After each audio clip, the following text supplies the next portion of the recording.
4.25 வருஷம் முடிஞ்சிருச்சு அவர் ஆட்சி அமைச்சு. இல்ல ஒரு வாரத்துக்குள்ளேயே உடனே உங்களுக்கு வந்து குழந்தை பெத்துக்குன்னு ஆசை இருந்தாக்கா நான் ஒன்றும் பண்ண முடியாது சார். மசால் வடை அருண்சுவையின் நாக்குல உட்கார்ந்து நடனம் ஆடுது.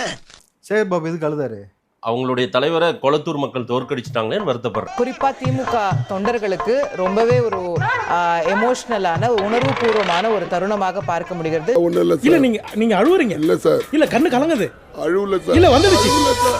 சாரி, அழுவுடா எரும மாடு. தமிமுன் அன்சாரி சொல்றாரு சார், என் பதவியை ராஜினாமா செய்யறேன், முதலமைச்சராக வந்து அதாவது முன்னாள் முதலமைச்சர் ஸ்டாலின் அவர்கள் போட்டியிடட்டும்னு சொல்றாரு. எவ்வளவு ரிஸ்க் எடுக்கிறா. ஏன் அந்த வார்த்தையை சேகர் பாபு சொல்லல? அன்சாரி கூட்டணியில் இருக்கக்கூடியவர், அதனால விசுவாசம் இருக்கு, அதனால அவருக்கு விசுவாசம் இருக்கு. எம்ஜிஆர் அலை போல இது ஒரு பெரிய அலை இல்ல, ஆனாலும் ஒரு பெரிய வெற்றி. ஏன்னா ஒரு 58 வருஷமா ஆட்சியில இருந்தவங்கள 2 பேரையுமே வரவிடாம தடுத்துட்டு வந்தது ஒரு பெரிய சாதனை தான். அந்த பிராண்ட் அழிக்கிறதுல தான்டா நான் ஸ்பெஷலிஸ்ட். எம்ஜிஆரோட பெரிய அலை இல்லைனாக்கா கலைஞர் தோக்கல, எம்ஜிஆர் தோக்கல, ஜெயலலிதா தோக்கல, ஸ்டாலின் தோத்துட்டாரு. ஏன் சார் அலை அடிக்குதா? நீ கேட்ட ஒவ்வொரு கேள்வி என்ன செருப்பால் அடிச்ச மாதிரி இருக்குடா. மாதிரி இல்ல, உண்மையிலே செருப்பால தான் அடிச்சது. இந்த வெள்ளை அறிக்கை ரெடி ஆகிட்டு இருக்கு. சரி, அன்னைக்கு உதயநிதி ஸ்டாலின் தைரியமான ஆம்பளை, நீங்க உள்ள உட்காந்து பதில் சொல்லுங்க. ஆம்பளையா இருந்தா வா, பொம்பளையா இருந்தா வராத. அவர் ஏற்கனவே நின்னு பேசினதுக்கே நம்ம வீட்டுக்கு போய் தான் பதில் சொல்ற நிலை இருக்கு. நின்னு பேசுறீங்களா, அகீஸ் போட்டு பேச போறீங்களான்னு தான் நான் கேட்கல. வெள்ளை அறிக்கை கொடுத்ததுக்கு அப்புறம் சட்டமன்றத்தில் கேள்வி கேட்போம். அன்னைக்கு வெளிநடப்பு செய்யாம உட்காருவீங்களா தில்லா நாமளைங்க? அவங்க எல்லாம் முன்னாள் அமைச்சர் பெருமங்களும் அதே போல 50-40 வருஷம் அரசியல்வாதிகள். இதற்கு இது பதில் இல்லையே. இல்லை மண்ணா, 50-40 வருஷம் அரசியல்வாதிகள் அவங்க எல்லாம் பாத்தீங்களா? எங்க எல்லாரும் சட்டசபையில. நீங்க ஸ்டாலின் சொல்றீங்களான்னு நினைச்சா அவர் பார்க்கலையா, அதனால கேட்டேன். நீங்க தான் சார் சொன்னீங்க அடுத்தது அவர் தான் திமுகவுக்குன்னு உதயநிதியை சொன்னீங்க. ஆமா ஆமா, அதனால கேட்டேன். அவர் செஞ்ச ஆய்வு பத்தி ஞாபகப்படுத்தணும். என்னவா இருக்கும் எனக்கு என்னடா தெரியும், கேளுடா. இப்ப நடக்கிற அமைச்சர்கள் ஆய்வு நேரங்களில் ட்விட்டர்ல ஆய்வு பண்ணது யார் சார்? நீங்க எங்களை குறை சொல்றீங்க. ட்விட்டர்ல ஆய்வு பண்ணி ரீட்வீட் போட்டது யார் சார்? நானும் வேணாம்னு சொன்னேன். யாரு? நான் தான்.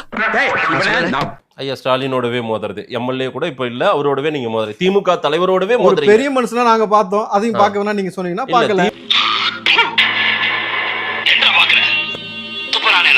குதிரை பேரத்தை தமிழ்நாட்டில் பார்க்க முடிஞ்சதுன்னு பிரேமலதா விஜயகாந்த் அவர்கள் சட்டசபையிலே பேசினாங்க. குதிரை பேரம்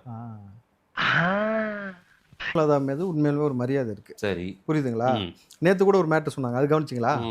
நான் கேட்டிருந்தா துணை முதல்வரே கொடுத்திருப்பாரு. இதெல்லாம் நம்புற மாதிரி அங்க இருக்குது. ஆரம்பத்தில் நானும் தான் நம்பல.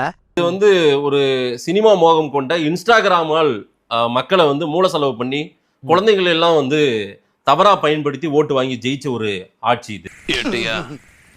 பொறாம லைட்டா நீங்க சொன்ன குற்றச்சாட்டுகள்லாம் உண்மைதானே? உண்மைனால் இது ஏன் நடந்தது? அந்த படத்தை போடுங்க சார். ரீல்ஸ் வந்து நல்லா போடுறீங்க தம்பி, அதுக்காக என்னுடைய வாழ்த்துக்கள். ஒரு 4 பேர்ட்ட மூத்திரத்தை வாங்கி மடக்கு குடிக்க வேண்டியதானே? ஏன்டா இந்த வேலை பாக்குறீங்க? 16 அமைச்சர் தோத்து போயிருக்காங்க. புரிஞ்சுலாம் உங்களுக்கு? திமுகவில் 16 அமைச்சர் தோத்து போயிருக்காங்க. எங்க தோத்த? குழந்தைகிட்ட தோத்த. இது நம்ம லிஸ்ட்லயே இல்லையே. அப்ப அவ்வளவு அந்த லட்சத்தை தான் ஆட்சி கொடுத்துருக்கிற. சின்ன குழந்தை கூட இப்ப வந்து உன்னை தோக்கடிக்கிற அளவுக்கு தான் நீ ஆட்சி கொடுத்துருக்கிற திமுக. நல்ல எதிர்கட்சியா, இன்னொன்னு திமுக எதிர்கட்சியா இருக்கும்போது தான் வேகமாவே வேலை செய்வாங்க. அப்ப வந்து உனக்கு வந்து ஆளுங்கட்சியா வேலை செய்ய தெரியலன்னு அர்த்தம் தானே? நீ ஆனா வரலாற்று தம்பி ரமேஷ் சொன்ன மாதிரி எதிர்கட்சியே இல்லாத ஒரு அரசியலும் உருவாகும். இது எங்க நடக்கவா போகுது? திமுகவே சேர்ந்து ஆட்சி அமைக்கலாம்னு சொல்லி ஒரு முடிவு எடுத்திருக்கும் பொழுது ஏன் வரலாற்று இது நடக்காது சார்? நடக்கும். திமுக அதிமுக இன்னைக்கு அதிமுக எப்படி அழிந்ததோ அதே போல பாருங்க 5 வருஷத்துக்குள்ள திமுக கரைந்து. என்னடா சொல்ற? ஆமாண்ணே, 100 யூனிட் மின்சாரம் இது ஏதோ ஐயா ஸ்டாலின் ஒன்னும் கொடுத்துட்டு போல, திமுக கொடுத்துட்டு போல, அம்மையார் ஜெயலலிதா கொடுத்தது அப்படின்னு அம்மையார் ஜெயலலிதா புகழ் எல்லாம் பண்ணாரு. நான் பார்த்தேன் திரு விஜய் அவர்கள். அப்புறம் தான் எனக்கு தெரிஞ்சதுங்க அவங்க என்ன ஏமாத்திருக்காங்கன்னு. இதுதான் உண்மையான அதிமுக ஆதவர்ஜினா அமைச்சர் சொல்றாரு. அதிமுகவினர் எல்லாம் 90% அதிமுக இன்னும் 1 மாசத்துல எங்க வந்துருவாங்க? போவோம்ல. டேய் ஒண்ணும் போவான்னு சொல்லு, இல்ல போக மாட்டேன்னு சொன்னா போவோம்ல. என்ன அர்த்தம் போவோம்ல? சார் உங்க அதிகாரம் கொடுத்தா உங்க கட்சியை பலப்படுத்துங்க சார். ஓகே, சேகர் பாபு யாரு? செந்தில் பாலாஜி யாரு? அப்பாவு யாரு? அவங்க எல்லாம் விரும்பி போனாங்க. விரும்பி போனாங்க. வெக்கமா இல்ல அது சொல்றதுக்கு? வேற டேய் கூட்டு போங்கடா, கோவத்துல போட்ற போற. செங்கோட்டையனுக்கு அங்கதான் சொன்னாரு சார் வெளிப்படையாவே, அதிமுக எந்த நிலைமைக்கு கபலீகரம் ஆகும், ஒண்ணு இல்லாம உடஞ்சு போகும், அட்மினிஸ்ட்ரேஷன் சரியில்லை, அவர் பிஜேபி அடிமையாயிட்டான்னு வெளிப்படையா சொல்லி தானே வெளியில வந்தார். நான் இருக்கக்கூடிய காக்கூகா கட்சியில் சரியான பாதுகாப்பு இல்லாத காரணத்தினால் அண்ணனருக்கும் இரும்பு கோட்டையாகிய ஈக்குகா கட்சியிலே இணையலாம் என்று முடிவு செய்து விட்டேன். இங்க வந்ததுக்கு பிறகுதான் எனக்கு இவ்வளவு பெரிய முகமாக இவ்வளவு பெரிய முகவரியை கொடுத்த தளபதி விஜய்னு சொன்னாரா? இங்க ஜீரோல இருந்து ஹீரோ வரைக்கும் எல்லாத்துக்கும் முகவரி கொடுப்பது தளபதி விஜய் மட்டும்தான்.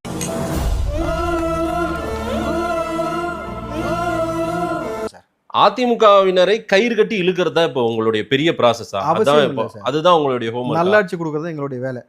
டேய் இவன் வேற என்னை ரொம்ப டார்ச்சர் பண்றான்டா. அதிமுக வந்து விரும்பி வருது. நான் என்ன சொன்னேன், எல்லா தலைவர்களாலும் நேசிக்கப்படக்கூடிய ஒரு முதல்வராக இருக்கிறார் பொழுது எல்லாம் வராங்க. நாளைக்கு மாதேஷே வந்து கட்சியில சேர்ந்தாலும் ஆச்சரியப்படுறதுக்கு இல்லை. டிவிக்கல என்ன நடக்கும் சார், நடக்காதா? மாதேஷ் அவர்களுக்கு செய்தி தொடர்பாளர் கொடுக்குறோம்னா வரமாட்டீங்களா? ஆஹா போட்டான்டா நங்கூரத்தை. வரமாட்டேன். வருவீங்க, அந்த சந்தோஷம் தெரியுது சார். அதெல்லாம் ஒண்ணு கிடையாது. நீங்க ஐயோ எந்த ட்ரெண்ட்ல பேசினாலும் எந்த ரூட்ல போனாலும் விடவே மாட்டேங்கிறானே, நான் என்ன பண்ணுவேன்? தமிழ்நாடு முதலமைச்சர் விஜய் அவர்கள் எப்போ பத்திரிகையாளர் சந்திப்பை நடத்துவார் சார்? எப்போ நான் கேள்வி கேட்க முடியும் அவரை? அது அவர் நடத்தும் போது சொல்றோம், இப்ப கேளுங்க சார். எனக்குன்னே வருவீங்களாடா? ஏன்ட்ட சரசம் பண்றக்கே ஓட்டாப்பே உங்களை பெற்றுறாங்களா? நீங்க ஸ்டாலின் சார் பேட்டி எடுத்திருக்கீங்க?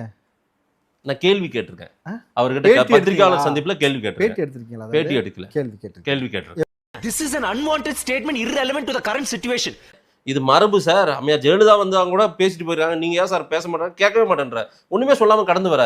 எதுவுமே நடக்காத மாதிரி ரியாக்ஷன் காட்டுற அந்த மூஞ்சி எங்கடா வாங்கின நீ? டேய் உன்னதான கேக்குறேன். டேய் பதவி ஏற்கும் பொழுது உறுதி பிரமாணம் எடுக்கிறோம்ல. ஆமா, அரசியலமைப்பு சட்டத்திற்கு உறுதிமொழி எதிராக செயல் மாட்டேன்னு சொல்லிட்டு திருடக்கூடாதுன்றதான் மரபு. திமுக திருடாம இருந்த. ஆகா உனக்கு பரா பாயிண்ட் மேல பாயிண்ட் கிடைக்குது. ஆமாடா, நீங்க அவருக்கு வெளிச்சம் கொடுக்க தேவையில்லை, அவருக்கு இருக்கக்கூடிய வெளிச்சம் அதிகமாக இருக்கிறது. ஒரு அவருக்கு தமிழ்நாடு முதலமைச்சர் பிரதமரை சந்திச்சிருக்காரு, நிதியமைச்சரை சந்திச்சிருக்காருன்ற செய்தி எல்லாருக்கும் கொண்டு போய் சேர்க்கணுமா இல்லையா? நீங்க சும்மா இருங்க, நீங்க பேசுறதே இரிட்டேட்டிங்கா இருக்கு. சம்பந்தம் இல்லாம பேசிட்டு இருக்கீங்க. பேசுவார். இந்த மாதிரி நான் போனேன் டெல்லிக்கு, இந்த வேலையா தான் போயிருந்தேன், இது நடந்துச்சு. 4.25 வருஷம் முடிஞ்சிருச்சு அவர் ஆட்சி அமைச்சு. இல்ல ஒரு வாரத்துக்குள்ளேயே உடனே உங்களுக்கு வந்து குழந்தை பெற்றுக்குன்னு ஆசை இருந்தாக்கா நான் ஒன்றும் பண்ண முடியாது சார்.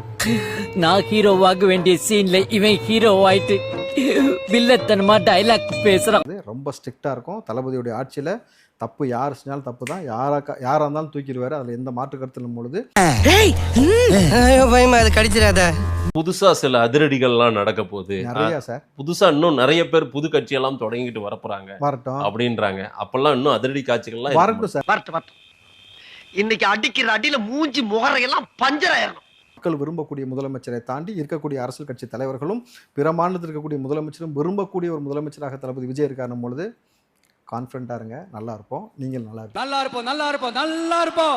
மசால் வடை ராயா அருண் சுவையின் நாக்குல உட்கார்ந்து நடனம் ஆடுது.